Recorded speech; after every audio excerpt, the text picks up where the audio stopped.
The process of self-discovery starts with asking the question, who am I? The question who am I is a fundamental philosophical question that has been explored by many thinkers, saints and spiritual leaders throughout history from both Western and Eastern world. It is a question that goes beyond the surface level of our physical and social identities and delves into the deeper nature of our being. The question has been explored by many Western thinkers throughout history. Some of the early exponents of this question include 1. Socrates. Socrates, the ancient Greek philosopher, is considered one of the earliest exponents of the question who am I? He believed that true knowledge begins with an understanding of oneself, and that by examining one's own thoughts and actions, one can gain insight into the nature of the self. 2. René Descartes. René Descartes, a French philosopher and mathematician, is another early exponent of the question who am I?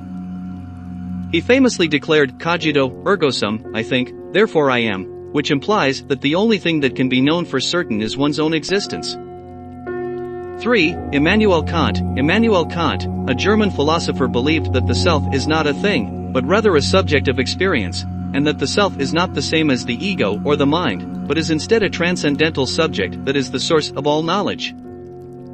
4. Friedrich Nietzsche. Friedrich Nietzsche, a German philosopher, also explored the question who am I? He believed that the self is not a fixed entity, but rather a constantly evolving process, and that the self is not the same as the ego or the mind, but is instead a product of the will to power. 5. Martin Heidegger. Martin Heidegger, a German philosopher, believed that the self is not a fixed entity, but rather a constantly evolving process, and that the self is not the same as the ego or the mind, but is instead a product of the being in the world. Now let's see who are the thinkers, philosophers and saints from the East who explored this question. One of the most famous figures who explored this question in depth is Ramana Maharshi. Ramana Maharshi taught that the true self is not the ego or the mind, but rather the unchanging, eternal awareness that lies beneath them. He believed that by constantly asking oneself who am I and turning the attention inward, one can gradually peel away the layers of the mind and experience the true self.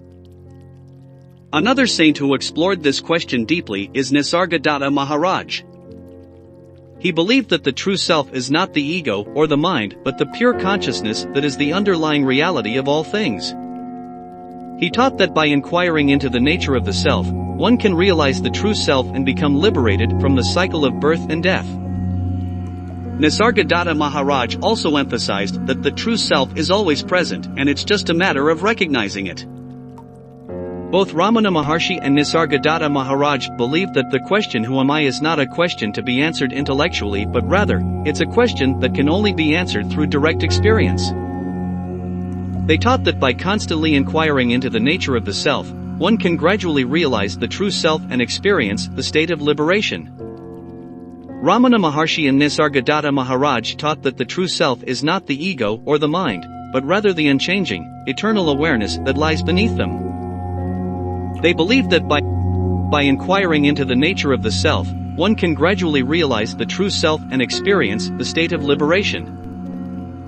Another very famous philosopher and spiritual teacher, Krishnamurti, also explored the concept of self and identity. He believed that the idea of a separate self is an illusion, and that true understanding can only be achieved by transcending the ego and the limited sense of self. He taught that individuals must question their beliefs and assumptions in order to understand the nature of the self and reality. Krishnamurti's teachings emphasized the importance of self-awareness and the ability to observe one's thoughts and emotions without judgment. What do the modern-day thinkers have to say about who am I? Deepak Chopra, an Indian-American physician, author, and public speaker, has written extensively on the question who am I and the nature of self in his spiritual and philosophical teachings. In his work, Chopra emphasizes that the self is not limited to the physical body or the ego, but is instead a non-physical, eternal consciousness. He teaches that the true self is the unchanging, eternal awareness that lies beneath the mind, and that by connecting to this awareness, one can experience a state of inner peace and fulfillment. Chopra also emphasizes the concept of quantum self, which means that the self is not limited to the physical body, but is instead a non-physical, eternal consciousness that is interconnected with all things in the universe. He suggests that by understanding this interconnectedness and realizing our true nature as a quantum self, we can experience a state of inner peace and fulfillment. In addition, Chopra teaches that the true self is not separate from the universe, but is instead an integral part of it. He suggests that by understanding this interconnectedness and realizing our true nature as a quantum self, we can experience a state of inner peace and fulfillment. Chopra also emphasizes the importance of self-awareness and mindfulness in understanding the nature of the self. He suggests that by becoming more aware of our thoughts, emotions, and actions, we can begin to understand the true nature of the self and experience a state of inner peace and fulfillment. In summary, Deepak Chopra views the question "Who am I?" as an exploration of the true nature of the self, which he believes is a non-physical, eternal consciousness that lies beneath the mind, and is interconnected with all things in the universe. He emphasizes the importance of self-awareness and mindfulness, and suggests that by understanding our true nature as a quantum self and connecting to our eternal awareness, we can experience a state of inner peace and fulfillment. There are several tools that can help individuals explore their inner world, including 1. Meditation. 2. Yoga. 3. Music and sound healing. For journaling, writing down thoughts and emotions can help individuals gain insight into their inner world and understand themselves better. 5. Mindfulness and self-reflection. 6. Rituals. Rituals can be used as a tool to access inner worlds. It's important to note that different tools may work better for different individuals and that what works for one person may not work for another. It's important to find the tools that resonate with you and that you feel comfortable using. Experimenting with different tools such as meditation, yoga, music, journaling, mindfulness, self-reflection and rituals can help you to find the ones that work best for you and help you to explore your inner world more effectively. Why inner peace is necessary?